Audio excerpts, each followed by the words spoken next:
Okay, I want to attempt to make some really nice, realistic cloth effects.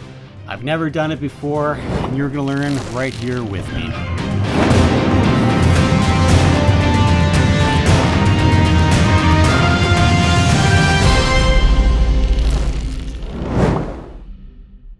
Okay, so I want to do some searching on the computer here just to see some other examples of what people have already done out there.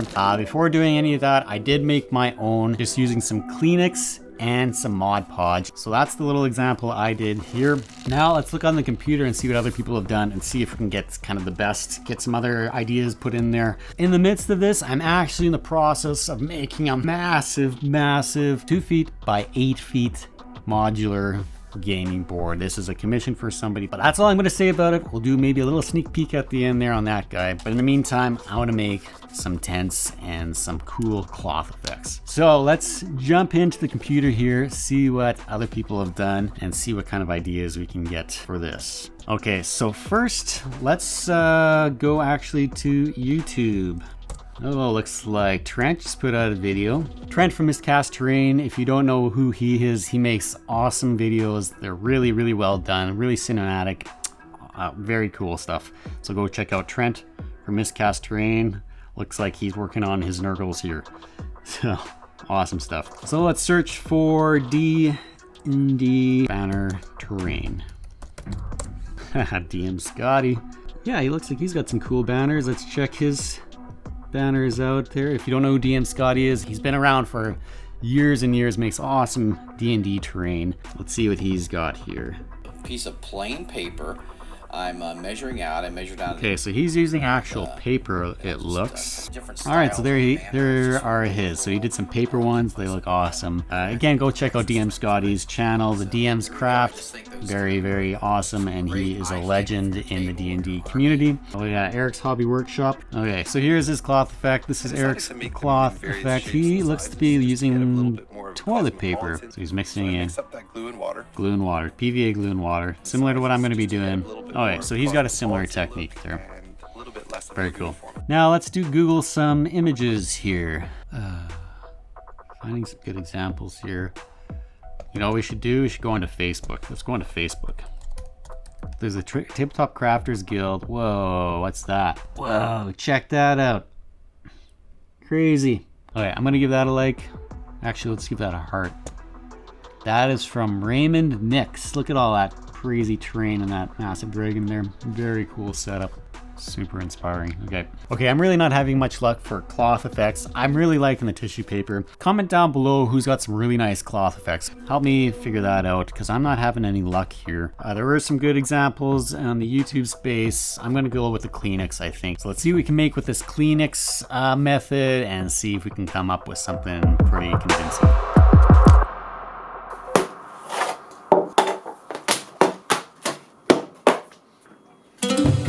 Alright, so we've decided on the method on how we're actually going to make the cloth effect for these tents. Now we just need a design, and I'm actually going to use the designs from the computer game Kingdom Come Deliverance. So this is the first attempt of 3 attempts. So we got 3 tents. This one's going to be hexagonal in shape, so 6-sided, as you can see there.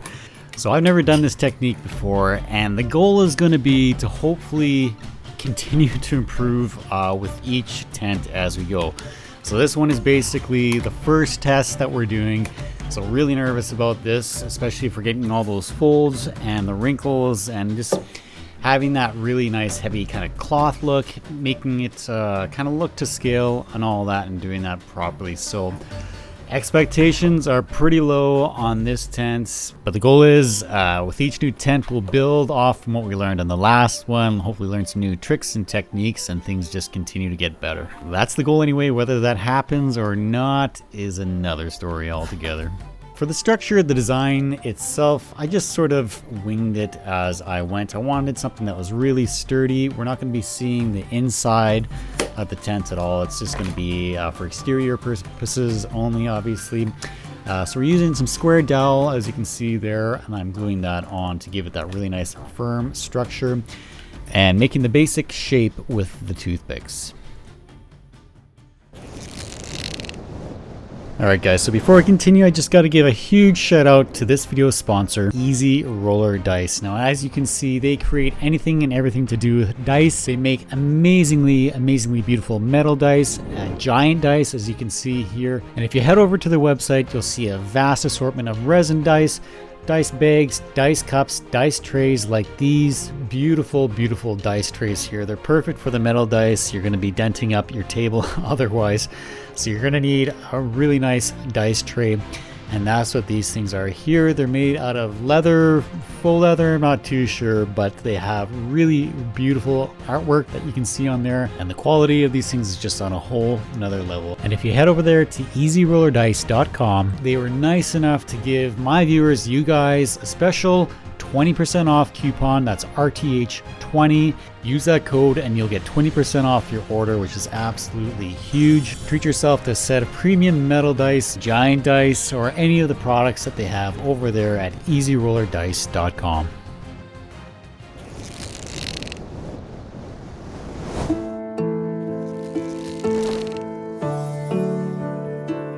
All right, on to the tent canvases here. And as you'll see, this takes a lot of finesse. This took a lot of mistakes, a lot of working with to really get it the way I wanted to get it. You really have to have a lot of patience with this. So obviously this is going to be the first attempt here.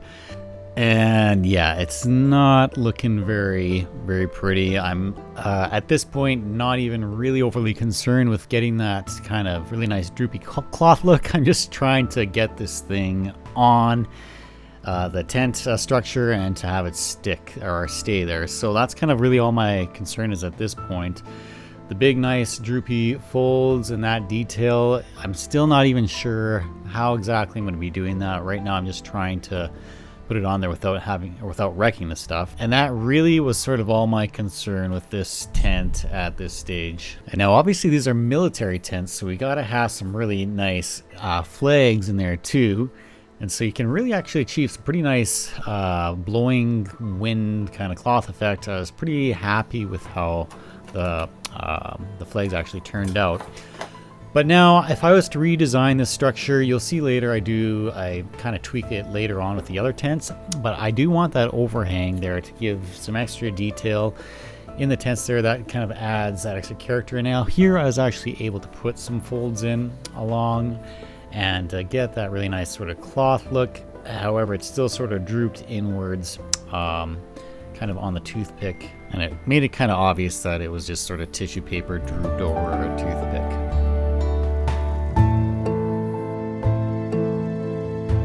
So I think the big key and the big takeaway when working with this tissue paper method is just to have a lot of patience and to really slow yourself down and be really deliberate with kind of all your movements here. You don't want to be too quick or rush yourself. You got to go really slow and just be really delicate with the paper as you're working with it, because it bunches up really fast and folds in on itself and just makes a huge mess and a lot of frustration there.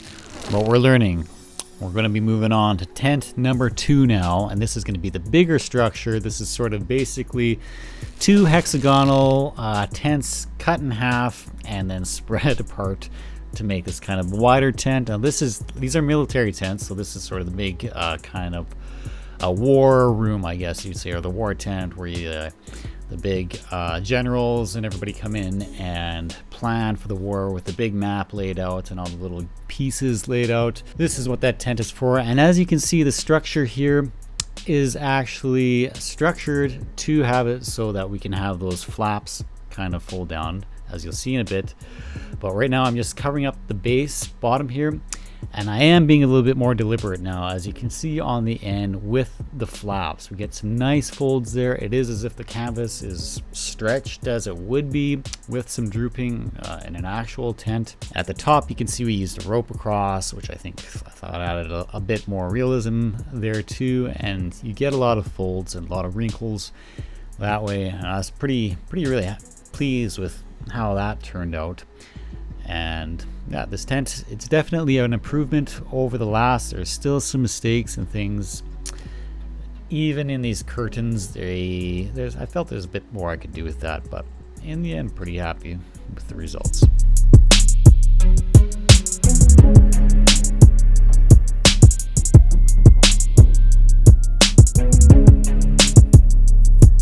Okay, so we got this little awning here, and after all this experience that I have now working with this tissue paper method here, I want to show you kind of and talk you through how I go about getting some nice folds in this stuff. So I got a piece right here. I'm just going to drape it here like this.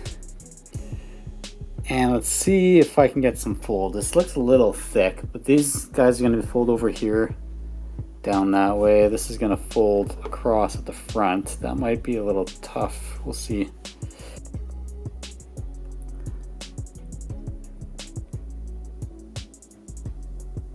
Yeah, takes practice. Basically, the biggest thing is that the more you work with it, the better you get. I'm thinking this tent is a lot better than my last one, and I'm going to make one more, and hopefully that's the best.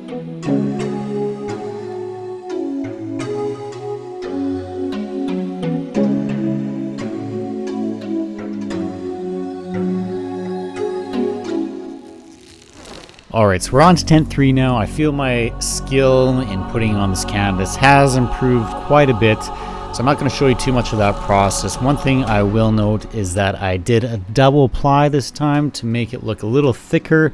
The very first tent I just did a single ply, and it was a very thin, and I felt the scale, as far as how scale went, that it was a little too thin and it looked a little too much like tissue paper rather than a believable canvas over top of the tent. So 2-ply rather than 1-ply, I think, gives you the best scale overall. Alright, so I got the buildings done, and I'm really impressed with how these turned out. For just being a bunch of Kleenex and Mod Podge, really happy with the results. And one quick note, I was looking online to figure out how to paint these guys, and I actually came up upon a modeling channel. So this is like a scale modeling channel, and they use the exact same technique for making cloth that I did here. So just a disclaimer, whenever I say I came up with a method or thought of a method, I'm sure it's already out there somewhere on the internet. I mean, there's billions or millions, I don't know how, tons of videos on YouTube on absolutely anything you can think of. So anyway, these turned out awesome. I'm loving the results. I started off with just the 1-ply Kleenex here, and I ended up folding it afterwards, and I think I like that effect a little bit better. It's a little bit thicker, and I'm really liking the results. So now it's time to paint these up. I'm going to get some spray paint primer, prime these guys. Really nervous about this. I'm always nervous about painting, just because that can always, I don't know, you can always mess things up pretty good when you paint. So yeah, let's get to painting these guys and see what we can come up with.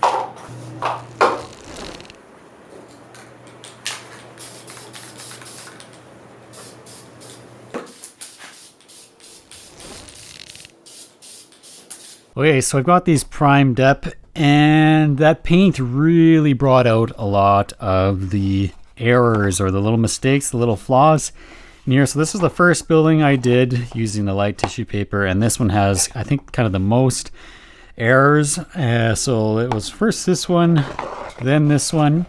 You can still see maybe kind of over along on here, there are some kind of just some areas that don't look really natural and look like they were tissue paper at one point. So what I'm going to do is use some filler of some kind. I think what I'm going to use is the Mod Podge with maybe some plaster of Paris. Let's see, something to make kind of a paste to smooth out a lot of these areas and to really touch things up.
Alright, so we've ended up with some pretty dang cool little tents, if I do say so myself.